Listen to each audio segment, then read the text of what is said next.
Back to Casually Cultured, everybody. And today we have another casual movie review. And what movie we're reviewing today? You see it on my shirt. It's the new Superman movie, baby. You know we had to talk about this. And this will be a non spoiler review, which means I will not give any spoilers for the review. And if you're new here, you don't know what a casual review is, well, a casual review is basically this: we come at this from a casual perspective, which means I don't get into minutia about how good or bad CGI is or storytelling. I just go in it about how it makes us feel and if we enjoyed it or not. So let's get started with the new Superman movie written and directed by James Gunn. Let's start with the story details for a little bit. The story is basically this: Superman is here. He has been on Earth for a while and he's been doing his thing. He's a young Superman, but he's been doing his thing. And the story picks up pretty much in the early years of his career and him trying to save the world. That's as non spoilery as I can get. Um, Now, I will say this movie is different. If you've watched Man of Steel, this is the complete opposite of Man of Steel. Whether you like that or not is up for debate. Man of Steel was more realistic in terms of world setting, and this one is more fantastical in its world setting. So pick your poison, which one you like. For me, I enjoy both, and I really love the fantastical of this movie. It's very comic book like, and that's a good thing. You know, it's in terms of how they executed it. I enjoyed it. I was smiling throughout it. I really thought that the guy who's played Superman, I forget his name, David something. Forgive me, please forgive me. But he was great as Superman. He really portrayed Superman with this optimism and this vulnerability that I really appreciate. Um, as for the other cast, they were really good. The person who played Mr. Terrific and Hawk Girl and Guy Gardner were all great. They played their roles really well, and the characters that from the comics, if you read the comics, they made those characters like come right off the page. I really enjoyed it. The action was really good. Superman's action scenes were, great. I love seeing Superman hit stuff, and of course, I like seeing Mister Terrific had an action scene that was very good as well. And it's it comes along at the right time, and I was just like, that's pretty cool. Let the black man show him what he got. That's what I like to see. That was really dope. That was really dope. And of course, we have Lex Luthor in this movie, who I will say is the most villainous Lex Luthor, live action Lex Luthor that I've ever seen. This Lex Luthor is smart, but also subtly he has like some subtle charisma to him. Like in the early scenes, you'll see him, and it's just like you're like, oh, like that. He's kind of persuasive in how he does it. It's not. It doesn't come off like creepy or like in your face like charisma. It's just like it's very subtle. It's very subtle, which I was like, okay.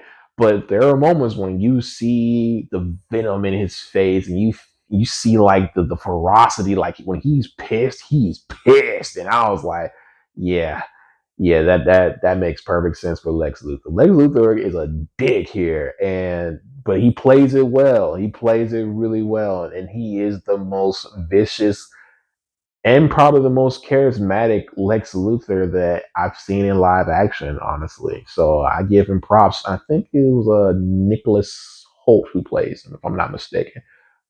He did well. Like I give him full marks. That villain. Yeah, I believe the hatred that he has for Superman. It's there. It's there.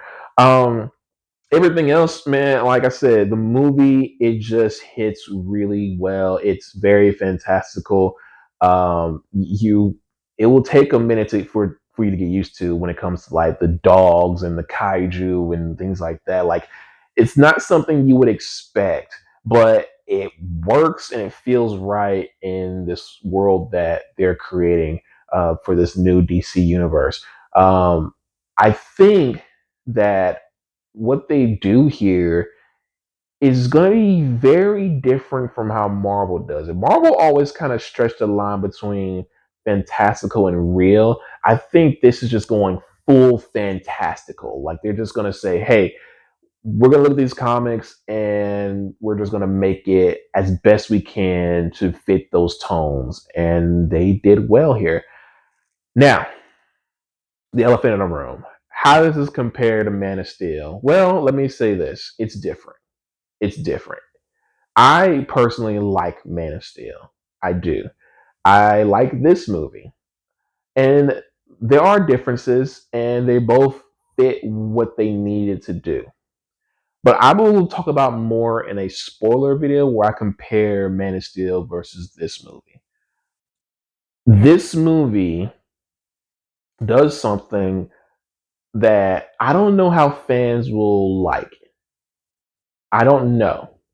Because Superman is a very complex character to get right. And for me, he's not my favorite character, but I do appreciate Superman. But the thing with Superman that always bugged me, and it will always bug me apparently, is his one weakness has always been the damn kryptonite. And I just, it's like, okay, so a god is that pretty much is weak to a rock. I don't like that.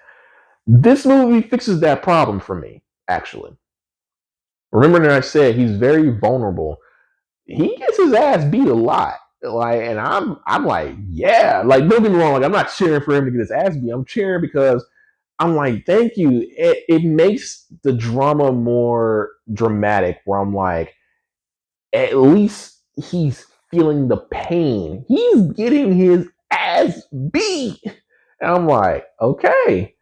I can actually believe that this Superman can actually die. So not just from kryptonite, but just simply getting his ass beat. That's where I'm like, bet. I respect that now. So all in all, to say though, I really enjoyed this movie. It's definitely a summer blockbuster movie that everyone should go see. I think it uh, I think it hits all the highlights for a summer blockbuster. It definitely hits the highlights for a superhero movie, no doubt about that. My only critique, and I will say this, my only critique is that this movie feels short. It's not short. I think it's like just at the 2 hour mark, 2 hours and maybe 10 minutes, but it feels short. Like I really wish that they went more into like the relationship with Superman and Lois, or just his relationship with his other co-workers at the Daily Planet. This is more Superman than Clark Kent. Like Clark Kent's there a little bit in the beginning and a little bit like sprinkled in, but it's mostly Superman. It's like entirely Superman if you really want to be honest about it, and that's not a bad thing, but I also feel like they had stuff that they could have developed just a tiny bit more. But maybe like another 20 minutes to the movie. That's just me though. I personally like long movies, so a little more time with Clark Kent and Superman, just seeing how the relationships are.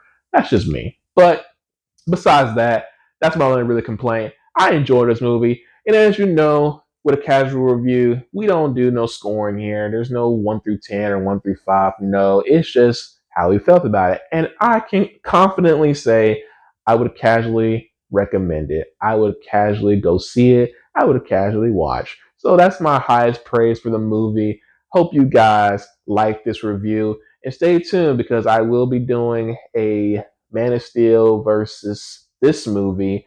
And I want to talk about my issues with Superman. But as always, my friends, please like, share, and subscribe. Comment down below what you think about this movie. If you've seen it, I want to hear your thoughts about it. How would you rank it on your viewing? Would you recommend others to see it? Would you skip it? Would you kind of buy it on Blu-ray or watch it on streaming or however you want to rank it? Let me know because I'm curious. And as always, my friends, 100 subscribers. Let's get to it. Peace.